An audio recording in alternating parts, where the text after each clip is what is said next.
My name is Gopa Kumar Joining ISKCON was a long journey, it's a long story. But I joined here in Cape Town. I was invited for Ratha Yatra, and I like the philosophy, and here I am. Okay. Yeah. Was it a book or was it the Ratha Yatra? What I convinced was you? given a book in the 90s, but I never read it until I met like devotees who invited me for Ratha Yatra. Okay. Which book? The Sense of Self-Realization. Okay. Yeah. Actually, it's a long story. It was given to me like maybe at least 3-4 times, and I kept throwing it away. Yeah, right. Yeah. And what was it? What made it stand out compared to? Did you practice any religion before? Or? Yeah, I was a Christian pastor for 7 years.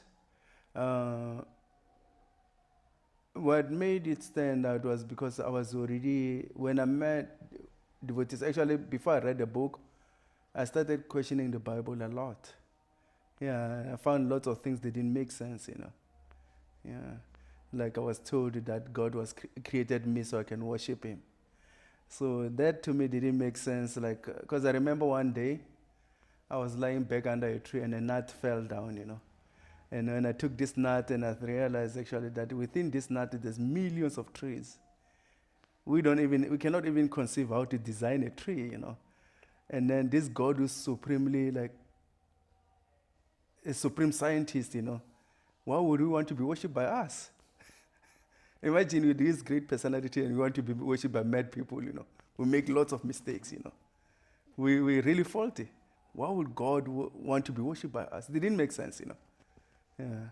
So I started like doubting the Bible a lot, like lots of things don't make sense. God is loving, but yet He's willing to punish you. He's forgiving. But somehow, when you sin, He forgets about His forgiving nature, He wants to ban you forever. Forever is a very long time. Yeah. And what was it that, in that particular book, that gave you the real answer to why God created us? Prabhupada talks a lot about we not being these bodies. We normally identify with our bodies. I'm black, I'm white, I'm Chinese, I'm Indian, I'm American, I'm African. Yeah. So when Prabhupada talks about we're not these bodies, we're not the Africans, we're not black, we're not this and this, that really stood out for me, actually. Like, it really made sense. Yeah. It really made sense, actually.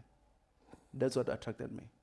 So, you being a follower of Jesus Christ, you didn't feel like you're turning your back on Jesus because now you join? At that time, actually, I was like, I felt like I was very, very close to Jesus Christ, actually, because I was like very careful of outside influence rather than Christianity. So I was always fasting and begging Jesus Christ, Lord Jesus Christ, actually, to show me the way. So I felt like He was guiding me all the way. Yeah. I think I was becoming more and more of a better Christian than going away from Him. Yeah, right. Yeah. Right. And how did, say, your friends or like those who were part of your church, how did they react to your change? So when I moved into the temple, I tried actually practicing like devotional service towards God in Christianity. But in Christianity, they were always telling me that you are lost, because I lost hope in acquiring things materially. So I didn't want money, I didn't want anything, I just wanted to know God. And when I go to church with this mood, they always told me, oh, God cursed you, you don't have a job, I was not interested in having a job. I could get any job I wanted. But I was not interested in that because I had money before, and I realized that money doesn't buy happiness. And yet these people are telling me that you need money to be happy. And when I looked at them, I just saw frustrated people. So the more I went to church, the more I realized actually that Christianity no longer have a room for me. Yeah. So when I came to ISKCON temple, Hare Krishna temple, they understood my mood. Actually, I was told that this temple was built for people like me who gave up on all material things, So, yeah. Yeah. And what did you find very different between this community and the previous community? In the previous community, it was all about faith. Nothing was practical. Everything just have faith. You just have faith, And even though Lord Jesus Christ says faith without works is dead. So in this movement, I find like everything is practical. Whatever you say, you can practice, you know. When you talk about giving up sin, you really give up sin. And the other side, they tell you, no, no one can stop sinning, you know. Yeah, so I didn't want to be so attached to sin, you know. Yeah. Wow, amazing. And you became like a full-time temple devotee? Yeah, I'm a full-time monk. Yeah, yeah. So how was that experience in the beginning? In the beginning, it was not really. I was not really focusing whether it's hard whether it's hard or simple. I was just like, I just felt like I fitted in, but that was not my focus. I just wanted more knowledge. Yeah, the simplicity of it or the difficulty was not my concern. I just wanted to know more. Okay, nice, nice. And your service now, what do you do? I'm a preacher. I go around distributing books. Okay. Yeah, I go around like giving out like this amazing philosophy to people. Okay. Yeah. So where do you get that inspiration to distribute books and preach? My understanding was that like when you want to be closer to God, you have to be dedicate your life to God's servants. Yeah, just like in the Bible, actually, God stays away and He puts Jesus Christ in the forefront. Jesus Christ is more glorified than God. That's what pleases God. So when I moved into a temple, there was a poster on the wall of Prabhupada, who I was convinced actually is I'm still convinced that is a pure servant of God. So there was a poster of him saying that written like, it was written, if you want to please me, distribute my books. So there were some books lying around, and I just took the books and went out and distributed until today. How long have you been doing that service for? It was 15 years now. Wow, amazing. Yeah. Has your meditation changed from when you're beginning, starting to do book distribution to now? Is it a different type of meditation? Actually, when I look back at my childhood, my growth and everything, I cannot believe I'm the same person who did all this crazy stuff. Yeah, there are things when I look back actually at what I did, I cannot even conceive. How can a human being do this, you know? But I did it like I'm totally a different person now. Yeah, it's like me and the childhood me is not the same person. Yeah, so the meditation really like purifies you, you know. Yeah, right. Yeah. And who is your spiritual master? His Holiness Kadamba Kanana Swami. And if you could tell us a little bit how you've met and what inspired you about him. I met a few spiritual masters before him, and then I met him a couple of times, maybe about like 4 or 5 times. And then one time, we're talking about like things in general, like experience in life. Most of the time when we meet, we'll be talking about life in general, so I'll ask some questions and he'll answer me. And then after meeting like few more gurus, I realized actually he was the one I was really connecting with him.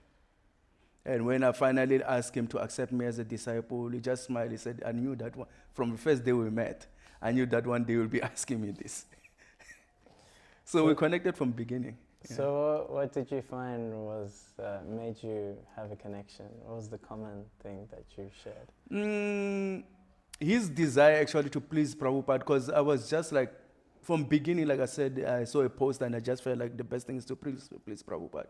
And I realized actually he gave his life to Prabhupada, so there was nothing that could convince me otherwise that he was the one for me.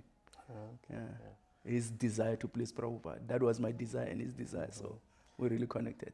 Is there any moments or some stories you could share that with Maharaj that you could? There are lots and lots of stories. There are lots of stories, but one that stands out for me is like a connection between guru and disciple. I remember I used to like perform lots of kirtan and we'd be like always doing kirtan. I remember one day he was in Cape Town, I was in Cape Town, and he was just here, you know, I just went out on books in the morning. And when I came back, I found out there was kirtan, you know.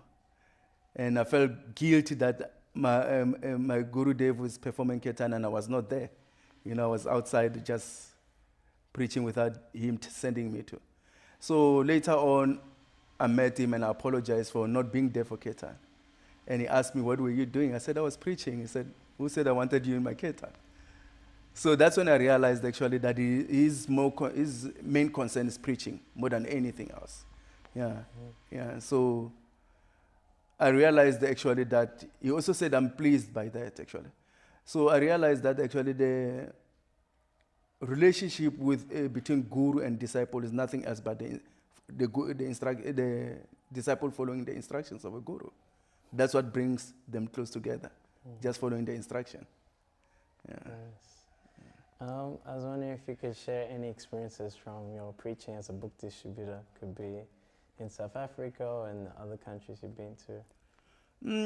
Book distribution, like my experience is that now is different from previous time. People are no longer interested in like hard copy books, you know, like having a book in their hand. You still find people who are like having that culture, reading books. And then another thing is like one has to be really, really like compassionate towards fallen conditioned souls, and having a desire to help them stop suffering. So if you have that, whether they're accepting books or not, one will never give up. Just keep on like pushing and pushing. At least one person, helping one person a day, that's more than enough, you know. Yeah. If you can help more, that's even better. But one should never give up because people are not interested. Because like in this world, actually now, there's lots of like things that are attracting people to different directions, even though they're miserable. But they have faith that if I accept this, I might find happiness. If I accept that, I might find happiness. So one should always be like ready to help when they're ready for that. Yeah. It will only happen when somebody is ready, then they will take a book. If they're not ready, you cannot convince them otherwise. Yeah. So you just have that compassion, you know. And how to develop such compassion? By noticing actually that I am here today because of someone else's compassion. Yeah. If you understand that actually I wouldn't be here if it wasn't for devotees' compassion towards me, then you will be able to be compassionate towards others. The thing is that we forget how we got here. Yeah. We forget. If we remember how we got here, then it's easy to have compassion towards others. Yeah.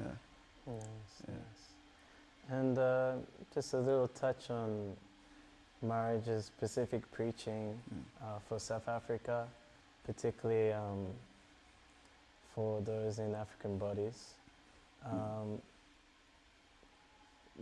What do you see, how can you see that manifesting for us disciples?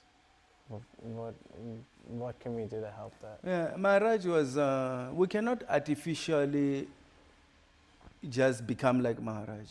We cannot do that. Of course, through chanting, one can develop very good qualities.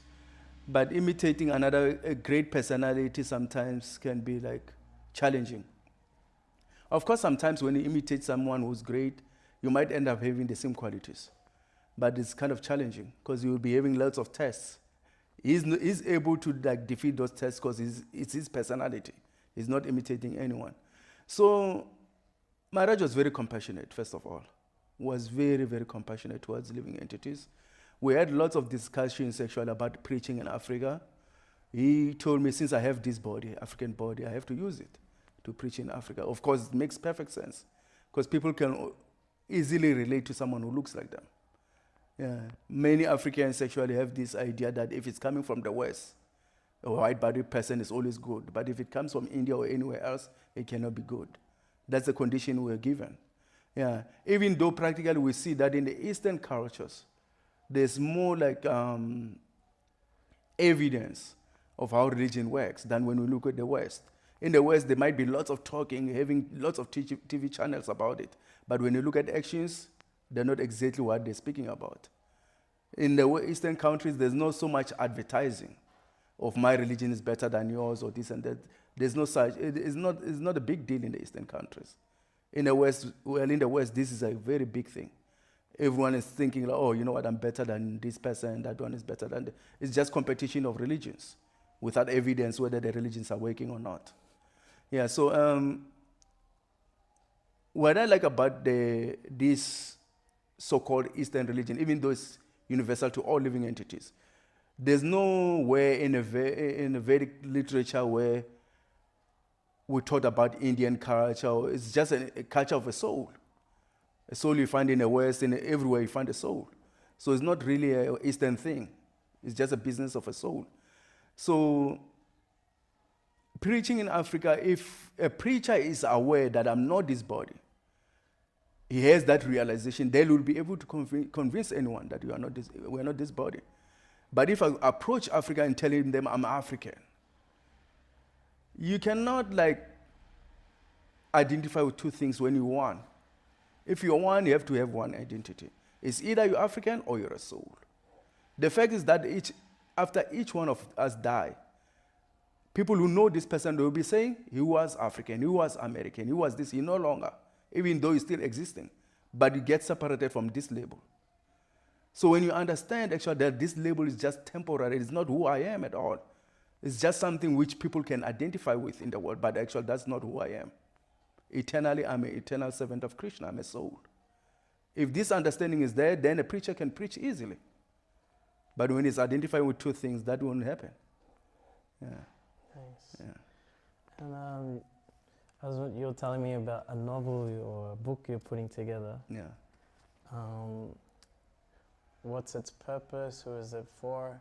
Maybe you can reveal a little bit what you've written so far. Yeah, so this book is about this boy from Uganda. It's like kind of fictional, but at the same time, it's focusing on real issues in life. So the characters are not real characters, but the subject itself is about reality. So this boy from Uganda is like questioning a lot in his village, having lots of questions.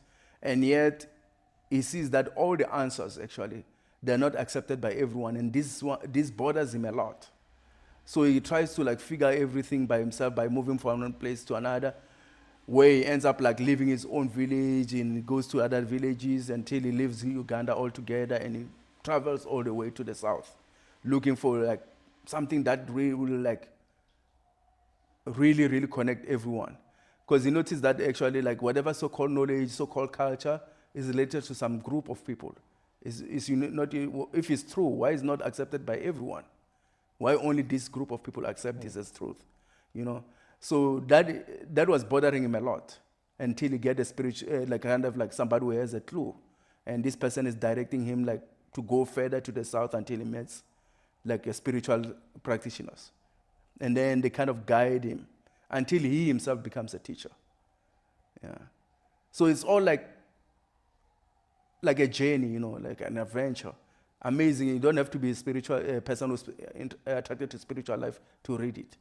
Yeah, it can be like kind of like a good read for everyone, because it's like not just saying everyone must be like this, So it's like lots of cultures involved. As it goes down, it's meeting lots of people from different backgrounds, So everyone can relate, whether you're Muslim, you're Christian. There's like discussions with Christians and discussions with Muslims, and until it gets to the absolute truth, something that has to be accepted by everyone who has common sense. Yeah. Wow, Yeah. it's amazing. What inspired you to write such a book?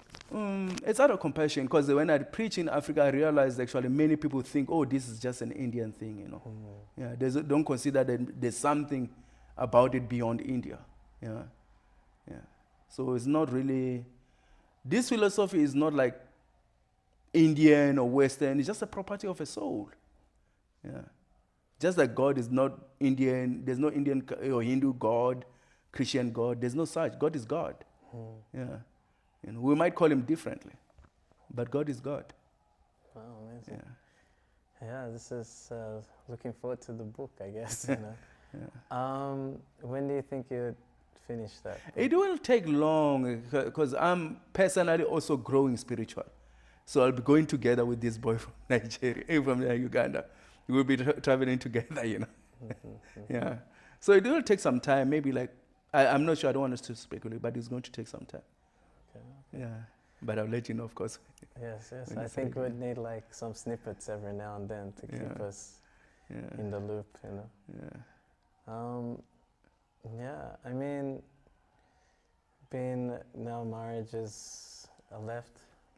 This physical proximity 3 years ago. I mean, what is your main way to connect to him? following his instruction. Yeah. which is Yeah, he told me when I was here actually that he's more pleased when I'm following the instruction than anything else. and, Yeah. And leading by example, of course. mainly just book distribution. Yeah, Was there yeah. anything else? Also leading by example. leading by example. Yeah. Yes. Yeah. You can talk, but when your example is not, you're not leading by example, what's the use of your talk, you know? Mhm. Yeah. Preaching is okay, but example Yeah. must be there. I'm happy that we got to talk though, because Yeah. we see your example, but Yeah. usually we still don't know the person until they talk. Actually, Yeah. you know. So I'm very happy I'm that happy you to- I'm also able to happy talk to to talk us. to you. Yeah.